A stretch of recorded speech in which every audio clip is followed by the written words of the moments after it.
I thought my fiancé was perfect until one day I discovered he wasn't just hiding secrets. He was hiding an entire second life. Last week, my entire world collapsed.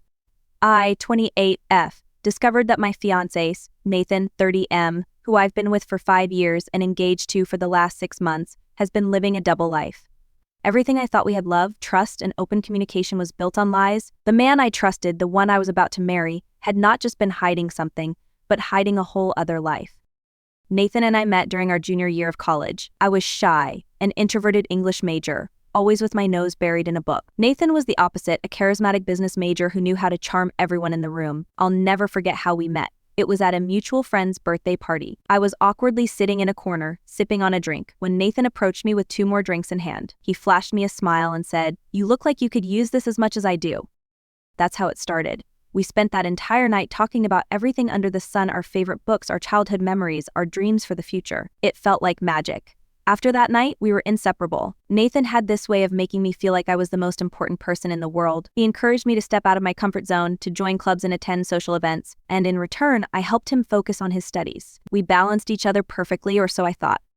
After we graduated, moving in together felt like the next logical step. We found a cozy apartment in the city. I got a job at a local publishing house, and Nathan started his career in marketing. The last 5 years felt like a dream. We adopted a cat, Smokey, and spent weekends on spontaneous trips to the countryside. We celebrated holidays with each other's families, and I grew close to his parents, John and Marie, and his sister, Lily. They treated me like family, and I genuinely believed that Nathan and I were building something real and lasting.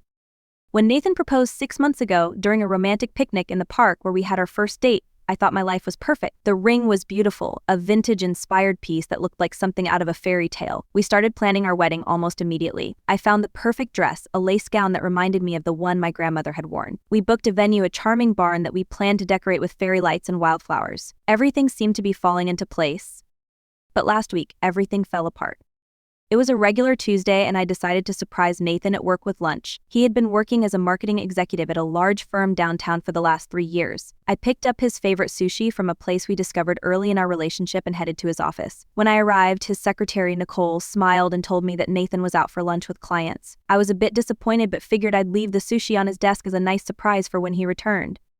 As I was placing the food down, I accidentally knocked over a stack of papers. While bending down to pick them up, a small velvet box slipped out from between some files. Curious, I opened it, thinking it might be a surprise gift for me, maybe earrings to match the engagement ring. My heart skipped a beat as I opened the box, but what I found inside wasn't meant for me. Inside was a stunning diamond necklace, and with it, a note to my darling Kara, "Happy 3rd anniversary. Love always, Nathan."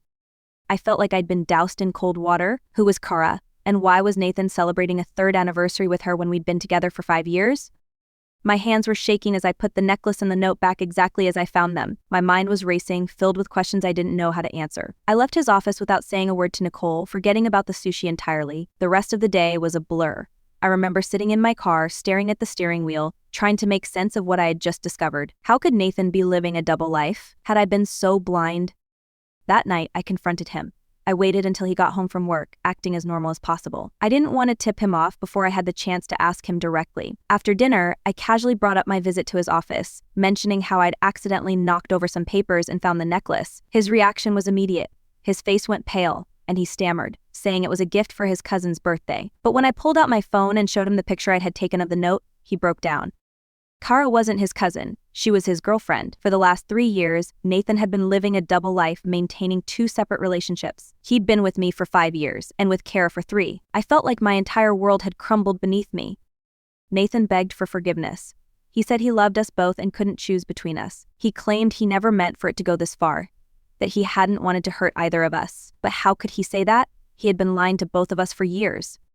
I was at a complete loss for words, unable to process what I had just heard. My entire body felt numb, like all the energy had drained out of me. Without thinking, I grabbed my keys and left the house, my mind racing but my body on autopilot. I drove straight to Arthur's apartment, not even stopping to consider any other options. Arthur has been my closest friend since high school, the one person who has consistently been there for me through thick and thin. He was the one who had pushed me to go to that birthday party all those years ago where I first met Nathan, unknowingly setting the stage for everything that would follow. Throughout the years, Arthur had become my rock, always there with a kind word or a listening ear whenever I needed him. When I arrived at his door, eyes red from holding back tears, he didn't bombard me with questions. Instead, without hesitation, he simply pulled me into a warm, comforting hug and let me cry as long as I needed.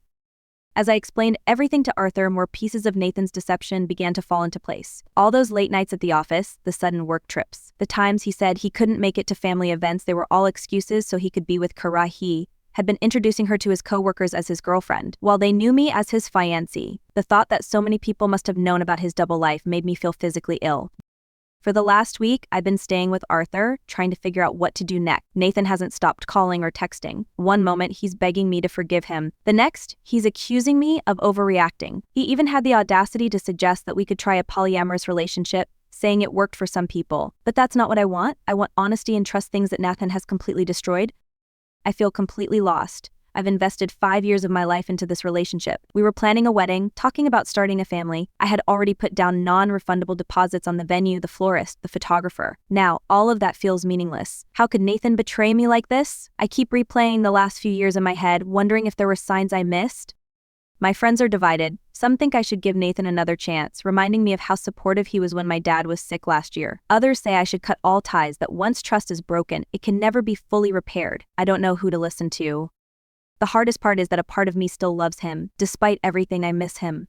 I miss the life we had, or at least the life I thought we had. I miss our Sunday mornings making pancakes, our movie nights curled up on the couch with Smokey, the way he could make me laugh even on my worst days. But then I remember the lies, the betrayal, and the anger returns. I know I need to make a decision soon. I can't keep living in this limbo.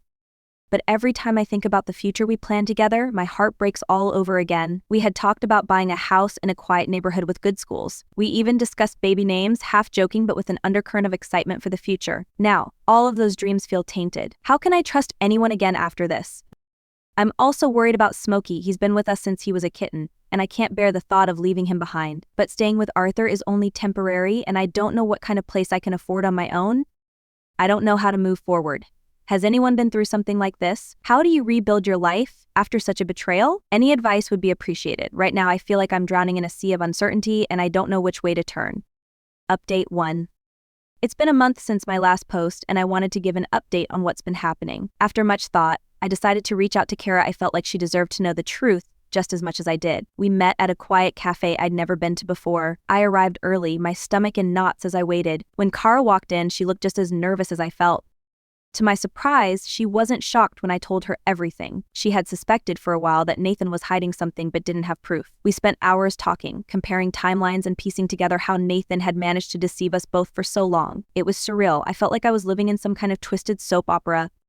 The most shocking revelation came when Kara mentioned Nathan's family. She talked about his parents, Mark and Susan, and his brother Tom. I was confused. The parents and sister I had met and grown close to over the years had different names. As we dug deeper, we realized that the family I knew weren't his real family at all. They were actors Nathan had hired to play the part. I was floored. The depth of his deception was beyond anything I could have imagined.